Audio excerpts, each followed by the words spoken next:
Hello everyone, welcome back to ECE350 lecture 8.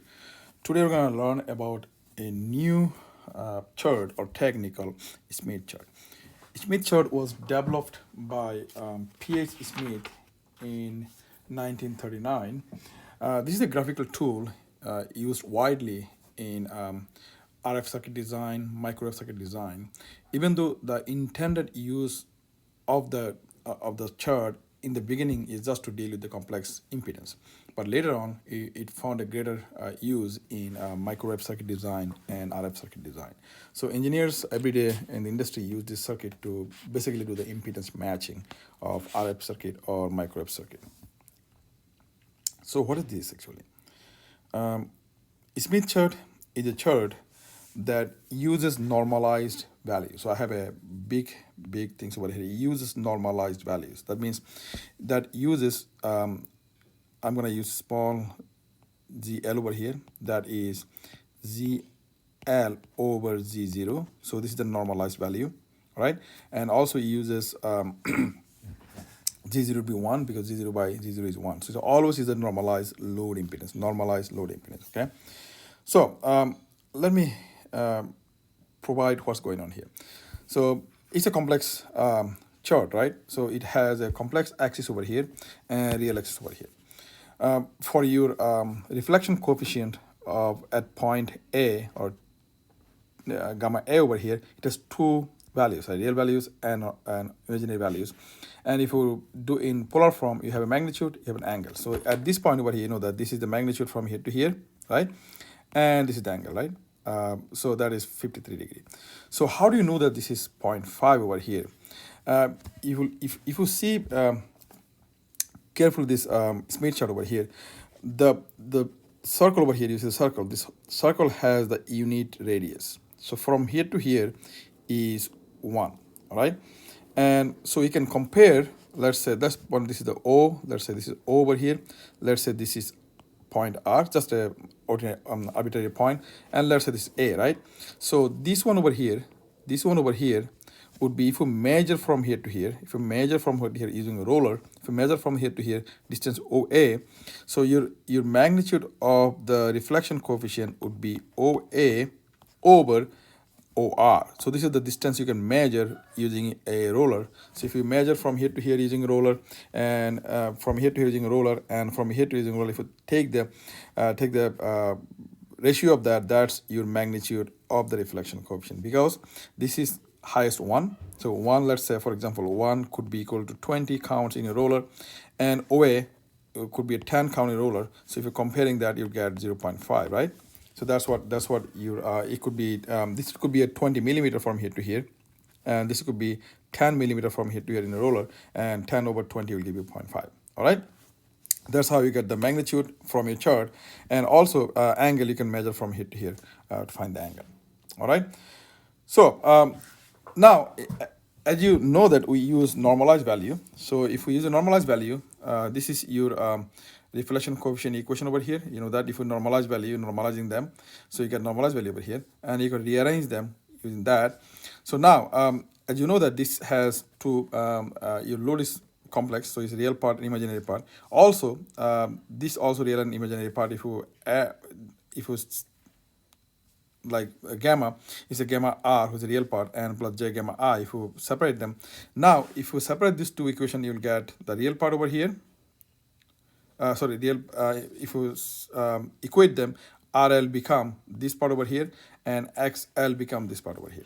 And these two equations, again, could be rearranged as two equation of circle. First one over here. So this one has the center at this point over here, and radius is right here. This is the radius, as you know. This is the radius over here, right? And from here you get this equation over here. So that also has a center right here, and radius is this, right? If you look at carefully here, if you let's say your radius for the first one, let's do the first one first here. Let's say your RL is 0. If its RL is 0, your center becomes, look at that, center becomes 0, 0, right? This is center. And your radius becomes, this is the center over here, and your radius becomes 1.0, right? So if you get RL equal to 0, your center becomes 0, 0, and radius becomes 1. If you RL becomes really big number, RL becomes really big number, right? Then your center, let's say if it's really big, so 1 is not, what do you call it? One is not affecting that, so that your center could be somewhere out there, right? Infinity by infinity is not a definite number, but your radius would be 0 because RL is infinity. 1 over infinity will give you 0. So if you're infinity, that's another extreme. Same thing you can see over here. If your XL is 0, right? So your radius becomes infinity, right? That means it becomes a straight line, and your center becomes 1 infinity if XL is infinity. If XL is infinity, that's what happens, right? And if on the other side, sorry, XL is 0. If XL is 0, radius becomes infinity and center becomes 1 infinity. On the other side, if your XL is infinity, your radius becomes 0 and your center becomes 1, 0. So that's the two extremes. So why is important? If we now put this thing together and draw some circle, what happened? So let's see. So as you know that your extreme case, so this one over here, your RL equal to 0. If your RL equal to 0, your RL equal to 0. So what happened over here? Your radius becomes 1, right? So this radius over here is 1. Right? So that means from here to here, your radius is 1. And what is the center? What is the center for this particular when RL equal to 0? Your center becomes 0, 0, right? So this is the center over here, 0, 0 for that one.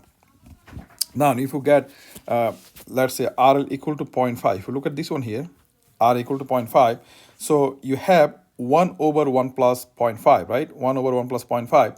So your radius becomes less than 1, and your center becomes, for that one, your RL equal to 0.5, so it will be 0.5, 1 plus 0.5, 0, right? So your center will be somewhere here, right? So there's the center here, and this is the radius over here. So radius is less than 1, and center is shifting to the right. So if you go more and more, if your R values increase more and more, you look at the R equal to 2, your center is shifting more over here. Then if your R is really, really big number, your radius becomes 0. That means you become a point, right? You become a point, that's right point here. This point over here, RL, is infinity. So that's why all those circle over here, this is the big circle. This is the biggest one you can get, biggest circle